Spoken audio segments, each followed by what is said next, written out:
Je crois qu'il faut qu'on remette les points sur les i.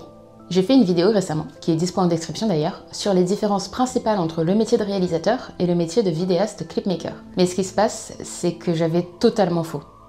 Pour certaines personnes du moins. Personnellement, je dirais plutôt que c'est à nuancer. En fait, j'ai abordé les grandes différences techniques entre ces deux métiers, c'est-à-dire dans leur approche artistique et dans leur méthodologie de travail, et il y a certains points qui me paraissaient tellement évidents qui me sont totalement passés au-dessus de la tête. Et en fait, tout ce que j'ai abordé, c'est totalement subjectif également, chacun est libre de le voir comme il veut. Mais par contre, c'est important de définir ces métiers et aujourd'hui on va voir pourquoi, et on va voir qu'il y a bien deux grandes distinctions principales entre ces deux métiers. Si on devait retenir qu'une seule grande différence entre travailler avec un réalisateur et travailler avec un clipmaker, bien évidemment, c'est le budget. Et je pense que j'en ai pas assez parlé dans la première vidéo, tout simplement parce que ça me paraissait évident par rapport à tous les arguments que je soutenais. Et pour simplifier, un réalisateur il travaille avec une équipe de production, tandis qu'un vidéaste, il va plutôt travailler tout seul en général. Donc forcément, les budgets ne sont pas équivalents, même si c'est bénévole, ne serait-ce que pour les repas de l'équipe, tu vois ce que je veux dire? D'ailleurs, si tu veux savoir combien ça coûte un tournage en moyenne, je te mets le lien d'une vidéo en description, où je te donne une fourchette de prix pour un tournage bénévole et un tournage professionnel, et je te dis aussi, et je te montre comment calculer ça pour que tu puisses le faire en autonomie après. Une des raisons pour lesquelles je voulais faire cette vidéo aussi, c'est que la plupart du temps, quand on me contacte pour faire un clip, la plupart des gens ne savent pas ce que c'est le métier de réalisateur, donc on me prend pour une vidéaste et on s'attend au budget du coup d'une vidéo tournée avec un mec en solo quoi. Et en plus de la méconnaissance des métiers différents et donc des budgets qui s'y rattachent, la plupart des gens aujourd'hui ne font pas la différence entre une image faite avec une Sony Alpha et une image faite avec une Arri. Donc du coup, ils s'attendent pas à ce que tu leur sortes des budgets de location quoi. Et entre un clip où le prix de la location de la caméra est à 500 € par jour et un clip qui coûte 500 € au total, le produit n'est pas le même si les deux s'appellent un clip vidéo. Mais attention, ça veut pas dire qu'il n'existe pas de petits génies ou d'experts qui peuvent se rapprocher de cette qualité. Mais pour obtenir une qualité cinéma, il faut que le budget aille avec. Tout ce que je dis, c'est pas un jugement de valeur, je tiens à le répéter. C'est juste que les compétences et surtout les moyens mis en place ne sont pas les mêmes. Mais pour moi, la vraie raison pour laquelle il y a un fossé entre les prix d'une équipe de production et les prix d'un vidéaste en solo, c'est que les vidéastes se sous-évaluent complètement par rapport au prix réel de leurs prestations dans les conventions collectives de la production audiovisuelle. Si t'es cadreur, en plus d'être monteur, en plus de ramener le matériel, en plus de prendre le son, tout ça, ça doit s'ajouter dans ton devis en fait. Donc à quel moment tu fais des prestations à 500 €? Je le dis cash. Bien sûr que tu es libre de pratiquer des tarifs abordables, par exemple si tu débutes ou si tu t'adresses à une tranche de marché spécifique, mais par contre, si tu t'adresses à des plus gros poissons, pratique des prix qui sont à la hauteur du marché quoi. Renseigne-toi sur le marché et en fait évite de le sous-évaluer parce que ça c'est ce qui se passe quand les vidéastes clipmakers proposent des clips vraiment pas chers.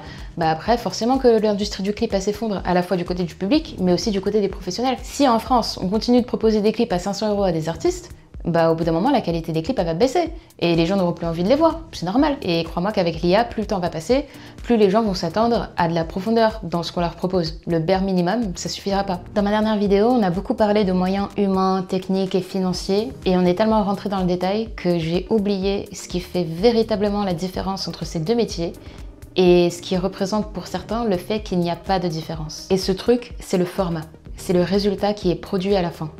Et je pense avoir donné l'impression que les lignes elles étaient vraiment strictes, que tout est soit noir, soit blanc et qu'il faut absolument se décider entre l'un ou l'autre.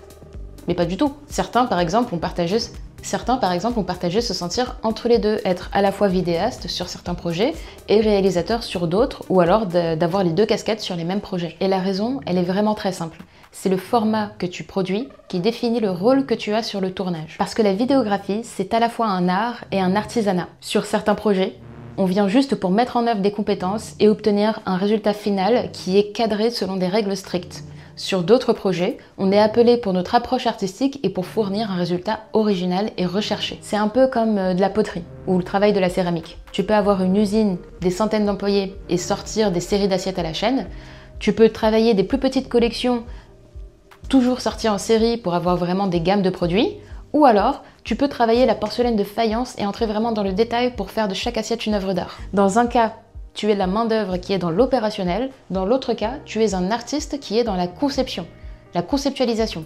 Je fais vraiment la distinction, mais ça ne veut pas dire que l'ouvrier ne veut pas être un artiste ou que l'artiste n'est pas ouvrier. Ce que je veux dire par là, c'est que la différence entre ces métiers dépend avant tout du format que l'on va produire à la fin, avant de dépendre de la méthode avec laquelle on va le produire. Par exemple, quand on fait du reportage d'entreprise, il n'y a aucune approche artistique. On a juste à venir, à poser la caméra et à enregistrer les événements de manière propre pour que l'entreprise ait un rendu qualitatif à la fin à montrer à ses équipes en interne.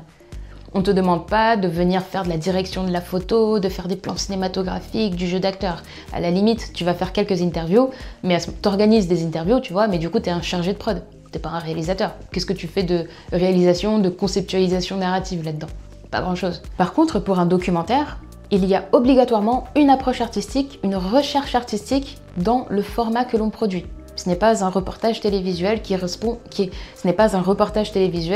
répond à un format absolument strict. Ça veut dire que si on fait un documentaire ou une fiction, même si on a tourné tout seul, qu'on est l'acteur, le monteur, l'auteur, on reste le réalisateur de ce film parce qu'un film n'existe pas sans réalisateur. Donc pour résumer, ce sont deux métiers qui sont définis à la fois par leur approche artistique, par leur méthodologie de travail, mais surtout par le type de format qui est attendu d'eux. Mais du coup pour le clip vidéo alors, parce que je te vois venir en commentaire et dire bah écoute, moi j'ai filmé tout seul, mais j'avais une idée créative, j'ai cherché à faire une métaphore visuelle filée tout le long du clip, donc du coup j'étais le réalisateur et j'étais le vidéaste et j'étais le clipmaker en même temps, tu vois, je choisis lequel des deux. Et c'est exactement là où je voulais en venir. Les lignes, elles sont floues.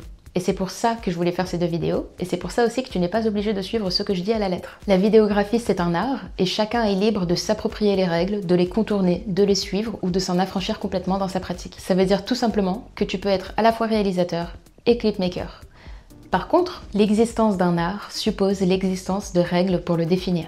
Et ça m'amène à ma dernière question. Pourquoi faire la différence, du coup? Parce que la réalisation, au même titre que la vidéo, c'est un art, tout comme un artisanat.